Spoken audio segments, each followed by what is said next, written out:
Thank you all. Good morning. Good morning. Welcome. So as I've worked out in the emergency room for a long time, one of the things that I like to do is talk to people about their life experiences, their affiliations, sometimes their home environment, but I like to know about what their goals and aspirations are too, and this is true of all age ranges. And I started to see that there was a commonality of a number of things, and it was a big change in our society. In my philosophical background, I really enjoy those little factors that change society and change a whole line of thinking. Believe it or not, it's usually one person. It's one person that gets the public ear, usually of the educated range, and if they're wrong, they're way wrong, and it can cause a lot of damage. Today what we're going to do is kind of give a little brief history of this talk is centered around how we came to a resolution, how we came to a goal pathway, and how it derailed our society. I don't know how the lighting is in the area, so if you're having trouble seeing the screen at all, you might want to kind of come over toward the center, but if you can see it where you're at, you're good. Okay, so I always start to ask people, what is it that you want out of life? And when I ask them that, they always give me the same lie. Since it's already up there, I'm going to tell you what the lie is. It's happiness. Okay? What if I told you that that was based on a pure lie and pure propaganda? And I'm going to make an argument to you real quick that happiness itself is a temporary emotion.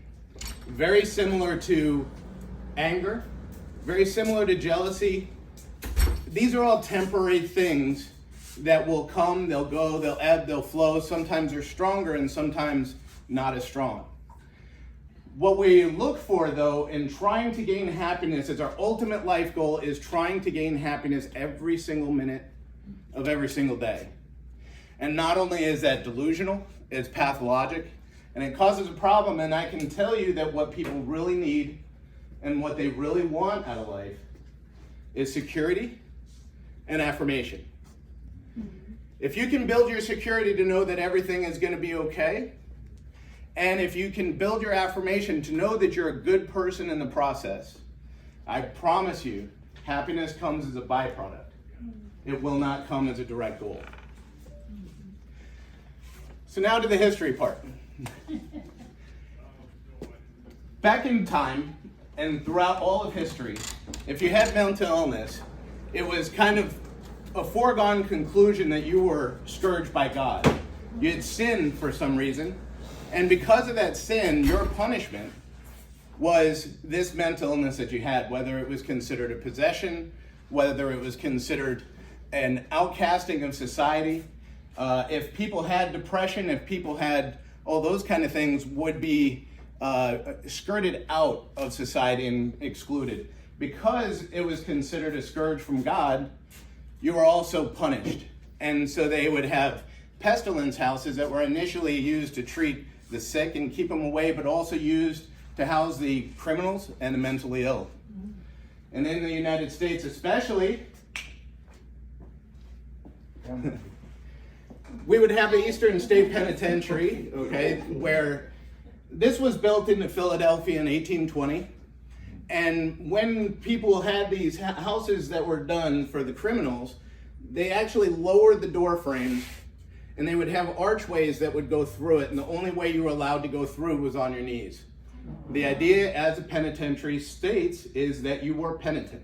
You had to get on your knees and humble yourself before God to show your restitution and to show that you were improving and getting back towards society.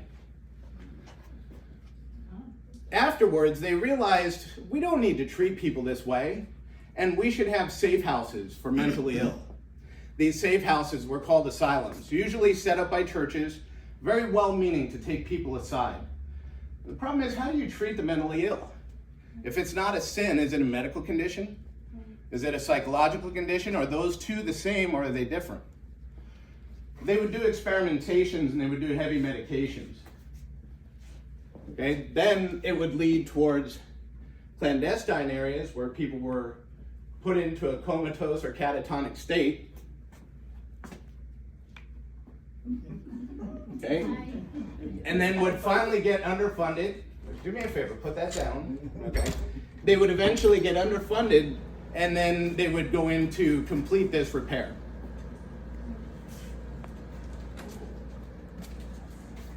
Now we're going to talk about Sigmund Freud. And Sigmund Freud came along, and he said, you can actually psychoanalyze these people.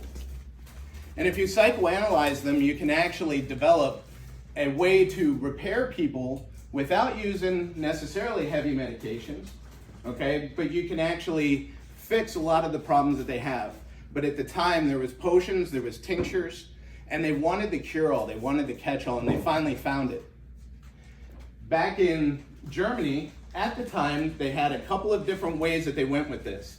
Every other drug, like if you took drugs like Thorazine or these kind of medications that they were using in the insane asylums, you would have downers. Opium, alcohol, all downers. So for the first time, they actually developed uppers. Uppers were the development of methamphetamines. In a different talk, I can tell you how the drug Perpetual actually led us into World War II. The other drug that was made at the same time was by the Bayer Company, and they made a cough medicine that they named heroin. The third one was a different company made a drug out of the coca plant. And this is the one that Sigmund Freud caught on to and said, you know what, this is a catch-all. This is what I've been looking for. It's a stimulant. It'll cure nervous disorders. It'll cure insomnia. It'll cure depression. It'll cure all kinds of different things. And we can use it on everybody. As such, he writes the book Cocaine Papers. He wanted every one of his patients to be on it. He had been the first to recommend the use of cocaine in 1885.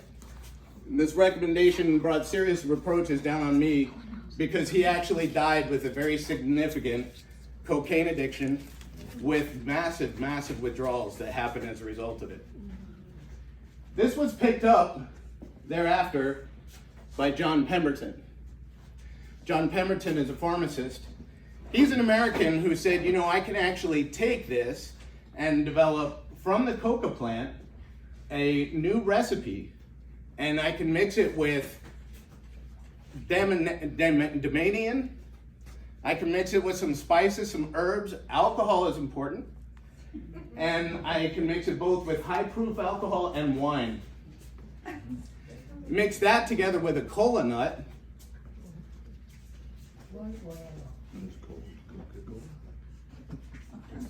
This is the first recipe for your Coca-Cola.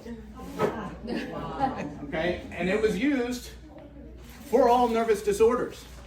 It can be taken for anything and everything.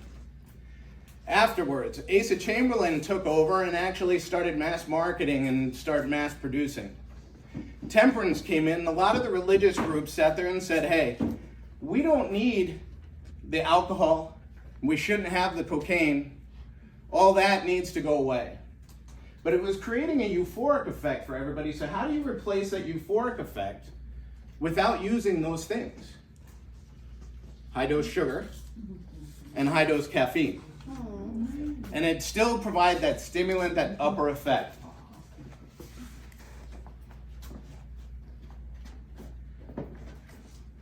And here we get to the propaganda.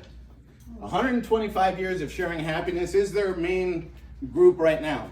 But they started out and they said, it creates happiness, and in original times, okay, not original times, but back in the 1700s, when we had the development of the Enlightenment movement, does anybody know what happiness was at that time? LSD. There you go. Happiness, according to Immanuel Kant, was actually a worthy life. So if you ever ask yourself, why in the Constitution did they say life, liberty, and the pursuit of happiness? What they were saying was life, liberty, and the pursuit of a worthy life. That's what we want. That's what's going to make people worthwhile. And if you ask them, what do I want out of life? The number of people that would have raised their hands and said happiness, 0. Wasn't even a concept. Wasn't a thing. Nobody would have went that way. So they wanted to mix everything that is happy with Coca-Cola. And it started out at the ballparks. People get happy when they're watching a baseball game. People get happy when they are enjoying themselves in this festive time. But remember, at the time, happiness was a very temporary state of mind. It wouldn't be 24/7. It was just during those small, brief takes. What color does Santa Claus wear? That's a great question. Back before 1930, Santa Claus would wear green, brown.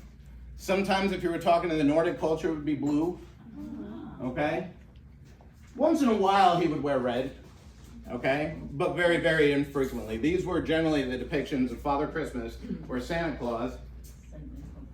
Pam. Oh, Come on. sorry. All right. Why don't you just hand me the thing now? All right. Thank you so much. All right. So this is to the introduction of Coca-Cola. Coca-Cola actually came in contact with the Christmas imagery, and the first thing to do is change them to red and white to match the Coca-Cola colors. Okay? The second thing to do is fatten them up a little bit, make them jolly, and make them say ho, ho, ho, which sounds like Coke, Coke, Coke. As they got into sponsoring various sporting activities and sporting events, okay, then they would push it even further, getting together with the Hamburger Brothers in the 1960s when they made a ready meal and said, why don't you mix your cheeseburgers with some French fries and our Coca-Cola, and we'll call it a Happy Meal. 125 years and we're just getting started, okay? Now, this is where the problem in my mind comes in, because they are just getting started. And there's been ramifications and consequences of all of these things that have happened throughout time. What happens when you take an entire society and convince them that happiness is their primary goal? Okay? Now, one thing that would happen is they lose the basics of what they need, which is the security and affirmation. When I work in the emergency room, I see all the time people will always sacrifice their happiness for security and affirmation. They want to know that they're secure, things are okay, and they want to know that they're a good person for doing it. So the first thing that they'll do, if I tell them they've got cancer, when do I start my chemotherapy? That's not a pathway to happiness, okay?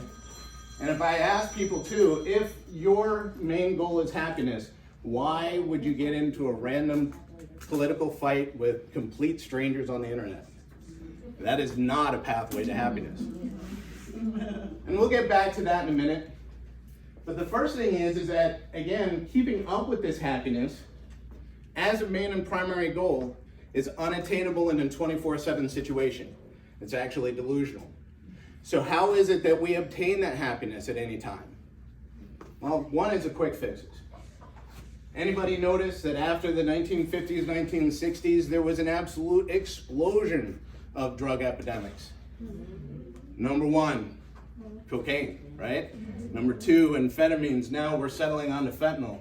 And you notice that the mentally ill are ending up back where? On the streets.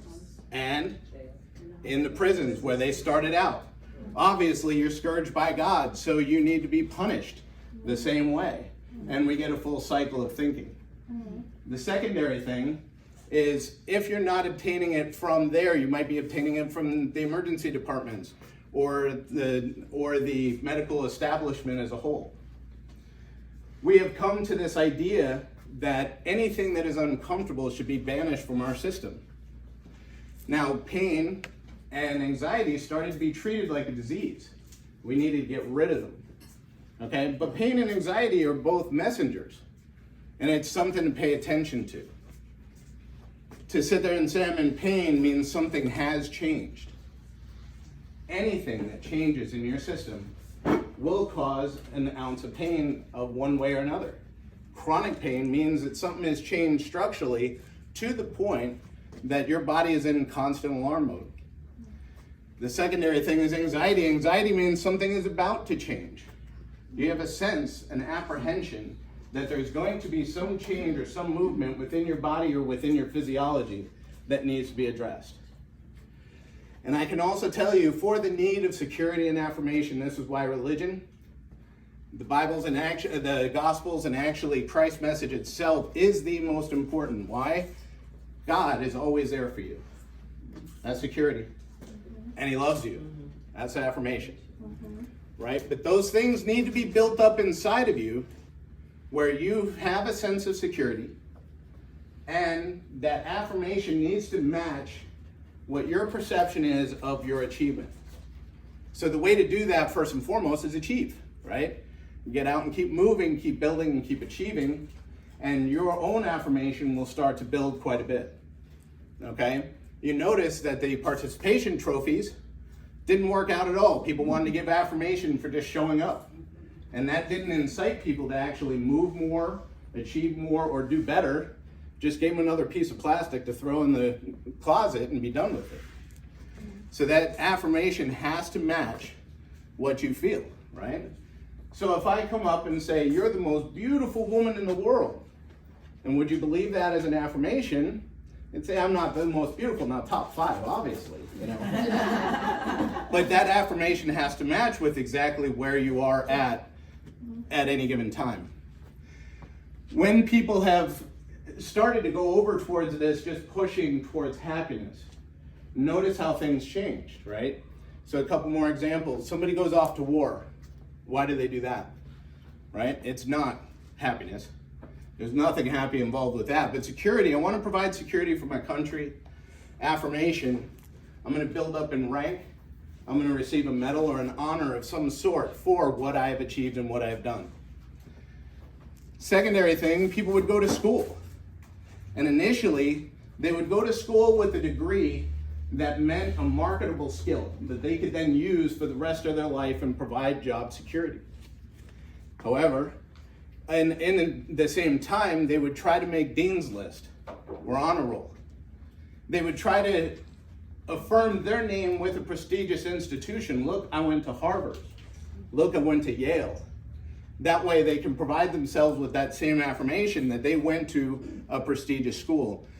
And now it's changed because we've done the propaganda with happiness. How many people have had kids or grandkids that have gone to college and don't care what major they take? And in fact, it almost seems like there's sexual gratification and alcohol or drug use that is the primary goal, education being a far, far second or last, right? Relationships have changed, where sexual gratification has become the pinnacle, if not the only portion of a relationship that a lot of the younger people are having. They don't understand how to make that bond that connects directly with them. So to make that formulary bond in between people in society, they're losing that almost completely. Now I'm going to give you the rest of this as my own personal viewpoint. So I'm going to tell you right up front, this is opinion. It has nothing to do with any kind of necessary fact. And the first thing I'm going to do is marry two very forlorn bedfellows that for whatever reason had been adversarial for far too long, and that's science and religion. My belief in this is what has been perceived by every society in our history of our culture. And that fact is that we have an energy, and everything around us is energy. That energy interconnects us. It interconnects me and you and me and you. It connects all of us. Every culture and every civilization has been aware of it. Native Americans have an understanding that there is a spirit and an energy in every rock and tree, and they all have names. If I was going to China or in towards Japan, we'd be studying about the Tao. And in the Tao, they would tell me about the Qi, this interconnected energy. If I was in India, they would talk to me about the karma. The karma is an interconnected energy that presupposes justice. Now, there's no proof of justice in our world. Nothing seems fair, which means that the pure justice comes from God itself. So transcendent to that, we would sit there and say, our understanding of the energy that interconnects all of us is the Holy Spirit, right? And so that interconnected energy provides us a security together because we know that we're housed together in society, and then we all benefit each other when we can. So we can build that and develop affirmation because there is an interconnected unit. Now there's two types of energy and there's one formulated law, right? So the formulated law is that energy cannot be created or destroyed.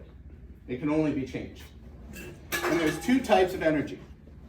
One is potential energy, and two is kinetic energy. So potential energy is a buildup of what can be. If I set a rock at the top of the hill, it has a lot of potential energy. If I roll the rock down the hill, that potential energy is changed into kinetic. It's actually moving now. If I'm taking a bow and arrow and I pull that bow across, that is a lot of potential energy right there. And when I let it go, that's kinetic as it takes off. My belief and my understanding, just from what I know of the Bible, religion, and what it all teaches us, is what God did was actually create infinite potential energy. That's what it is. Infinite potential energy. Then he changed that potential energy into kinetic, made it into physical form, developed, built, okay? Then in his likeness and image, what does that mean? Well, he created a species that through free will can continue to convert potential energy into kinetic. It's riddled all through the Bible, and you hear this messaging: don't hide your light behind a bushel. Let it shine, let it grow. Reap more than what you sow. Go out and plant, develop, and actually build further and more. Go forth, be fruitful and multiply. Isn't having a child the biggest form of changing potential energy into kinetic?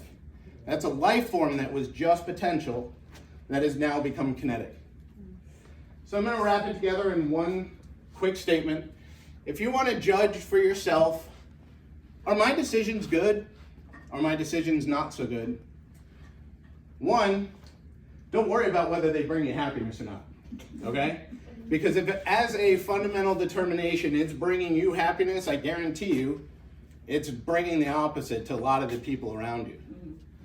The second thing is, am I building potential energy into kinetic? If you're going around talking, gossiping about somebody, you're bringing down that person's kinetic energy. You're stopping them from movement. Murder itself, obviously, would be the biggest sin because it's destroying that kinetic energy. Okay, so who can tell me how or what way we use to develop the most kinetic energy out of potential? And it comes in one word. Love. What was it? It's love. Love. That was it. She nailed it. Okay? Love itself. Go out, love your God with your whole heart, your whole mind, your whole soul. You build more of that energy. You want to interconnect with other people. Love your neighbor as yourself. So you can determine in every step that you make and every decision that you take, okay, am I building kinetic energy out of potential? And if the answer to that is yes, almost every time, I guarantee you're going down the right path. How do I build my security? All right. The first step I'm going to tell you in that is you need to first and foremost get rid of exploitation in your life. Does everybody know how to identify exploitation or whether they're being exploited? This is the part I shouldn't be telling you because it should not be used except for good purposes, okay? But there is an easy 3-step way to exploit people, okay? Step 1, tell them they're a victim, okay? You're a victim. You're a victim because of your age, your race, your religion, your creed, your job status, your money status, who your friends are, where you live. Doesn't matter. You're a victim. Step 2, I'm going to take any instance, no matter how trivial, and use it to prove that you're a victim. Did you see what happened over there? Did you see what that person said? Did you see what's going on there? Well, you're a victim. Andrew?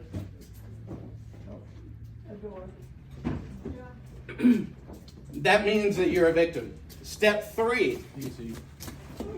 Step 3 is offer yourself as a solution. Okay, and that's an easy 3-step process. So this is the way that you'll notice a lot of pimps will handle a prostitute, yes? It's the way that a lot of lawyers will handle a lot of their clients, and it is also the way that politicians will handle the public in general. Okay? So if you want to avoid and increase your security, step one, turn off the news, all right? But step one is ask yourself, am I a victim? Am I really? And who told me that? Okay? Step two, who was my solution in that scenario? Who told me that they were going to help me out of it, and who told me that they were going to build off of that? Now, this exploitation happens so much in our current culture that everybody turns to look to the solution for other people, from other people. So back in the day, it was you need to fix and build for yourself. You need to develop for yourself. When my father worked as a farmer, communities would come around to help each other. Okay, but no matter what happened with the weather or those kind of things, you didn't consider yourself a victim. It was just a new problem, a new step, a new thing to hurdle, and they knew exactly who was going to help them out. It wasn't the government, and it wasn't, these other people. But now everybody turns and looks, and it disappointed me in the emergency room when COVID hit, and I saw my colleagues, professionals, looking at the TV, saying, I'm waiting for the government to say what step we're taking next. Or Fauci, or they would sit there and say, when is the government providing our PPE? The thing that annoyed me about that is we're specialty trained. And I'm like, is that the way that we've been taught in our society for so long now, that we need to look to others for the solution? Because guess what, guys? You are the solution. Punch the time clock, it's time to go to work. You know how to do the PPE, you know what you need to do for isolation. We've treated infectious diseases before. Time to go to work. The government should be looking at us in each of the hospitals saying, what do we do? Not professing the solutions themselves by a bunch of politicians who maybe have read a paragraph of a summary that somebody has told them. Okay? So if you develop that security, you develop that affirmation, you build that, and I guarantee you that in and of itself is where your happiness comes as more of a byproduct, not as the ultimate goal. Okay? I'm going to go ahead and open it up to questions if anybody has any comments or statements. And we did provide you a card, and it would be very appreciated if you might be able to make a couple of comments just on feedback, what you think about the talk itself, pros or cons, what you might have thought about just the information itself, or even me, okay? But if you could do that and leave that here, that would be very, very helpful. Anybody have any questions, concerns? I have something. I don't know, it might be. Sometimes when I'm at home and I'm just sitting around, and I'll just look around and I'll say, why is it that I am not happy? And then I'll say, well, what am I going to do to make myself happy? And then I'll go back and I'll think about God. And I said, maybe I'm not loving God enough because I'm not really that happy. Maybe because I'm not around people, and I don't want to be around people. That's why I'm not happy, because I really don't want to be around people. And then I'll say, well, how come nobody's talking to me? And then I'll say, maybe because they know I don't want to be bothered. I thank you for bringing that up, and I'm going to tell you the answer.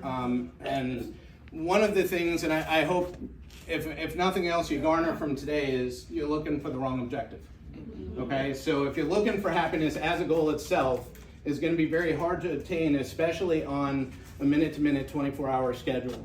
And if you did, I would sit there and say you're on the pathway to insanity if you're alone, right? So you need to build towards that security and affirmation. And what she raises is a great point, okay? What is the opposite of depression? Right. So this is the propaganda, right? The opposite of depression is not happiness. It's not a euphoria. It's not elation. That's why a lot of comedians are comedians, because of the depression that they have, that they're trying to counteract with that. and they find what they find as a resolution in other things than just a comedy itself. The opposite of depression is purpose. Okay, so if you can tell yourself as many jokes as you want, you can try to be as happy as you want, you can drink, you can take cocaine if you want, that will not get you out of bed, I promise. But that purpose is what gets you out there and develops what you need to do. So now you have people like Robin Williams, and this is a tragic case, okay, but he suffered from depression his whole life that he tried to counteract with comedy. And he did it, but what was he doing? He was providing purpose. And he formulated his whole career through USO and trying to give back to the troops, trying to do all those kind of things. That's where he built his career. And he found purpose, and then when he made the limelight, he was actually able to find purpose by helping other people. And when he developed frontal lobe dementia, was the first time that he felt the absolute loss of that purpose and ended up killing himself not only quickly but very violently. You know, and those are the tragic cases because he lost what was super important for him, and there was no happiness in the world that was going to derive that for him. So if you're concerned about being alone, down, or those kind of things, I would say that you need to develop purpose, not happiness. And if you develop that purpose, it can be with your hobbies, it can be with your activities, what you build, develop, or even contribute. You know, if you're coming to church on a Sunday and you contribute or you know, do things to help or build, or whatever that might be, will be very individual to you. But if you develop purpose more so than happiness, you're going to be on a much better plane. So I'm on my way of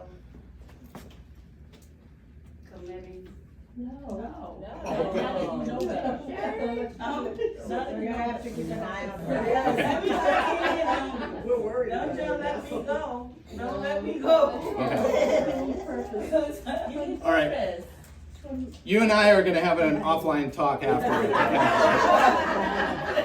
Shirley, I have your number. I have yours too. What's the place of antidepressant?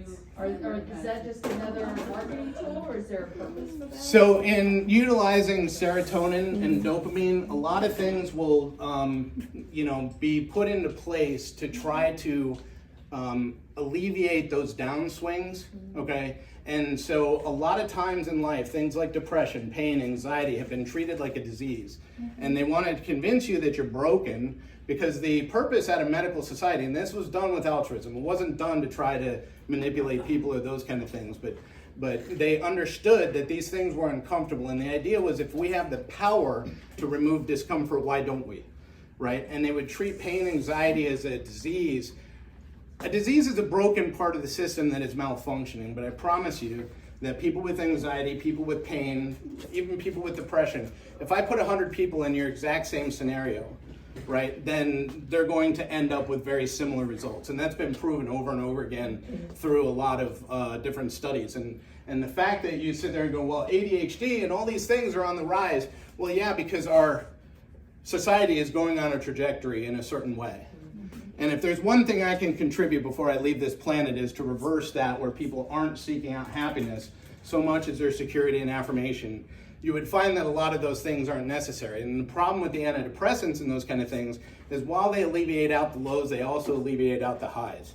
And it puts you on a flat plane, which is hard to kind of react and maneuver from. And I would make an argument probably robbing people of a lot of life's experiences that they need to grow and thrive. I just want to piggyback off of what you said about purpose. And Yeah. this is my personal perspective. I recently went through unfathomable grief when my daughter passed away. Yeah. And after the initial days of shock and despair, I realized, thank God, I realized almost immediately that the only thing that would get me out of that hole was figuring out how to help someone else. That purpose-driven activity was the only way that I was going to help myself. And Shirley, when you said that a minute ago, it reminded me of what I was feeling before. Find a purpose to help someone else, and you're gonna feel better. That's gonna make you shine when you help somebody else. I used to do stuff like that. I used to be. So why did you stop? I don't know why. I used to. Yeah, I know. Help people and do things like Yeah, that she's all Did you want to do this again? all the time. I think we would have another chance. Okay. But I just want to All say, right. that was right on the money. It was right on the money. Well, thank you. I don't want to cut this short, so I'm going to offer two things. Okay. One is there were some people that wanted to come to this that weren't able to make it. And the second thing is I'm going to be around. Okay. So if anybody has like personal questions for me, I'm happy to field them all. And what is the time frame? 1:30 today. We actually have an open time slot. I'm going to give the whole thing again. Okay. So we can redo it, rehash it, and there'll hopefully be some things in. Maybe if people missed it, we can do it. Also, we do have a medication information booth that's sponsored and hosted by University of Florida.